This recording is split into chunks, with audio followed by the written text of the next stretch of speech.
خلق الأرض في يومين وتجعلون له أندادا ذلك رب العالمين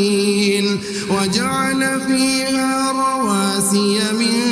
فوقها وبارك فيها وقدر فيها أقواتها في 4 أيام سواء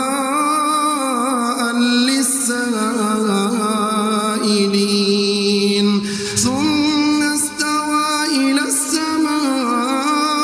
وهي دخان فقال لها وللأرض ائتيا طوعا أو كرها قالتا أتينا طائعين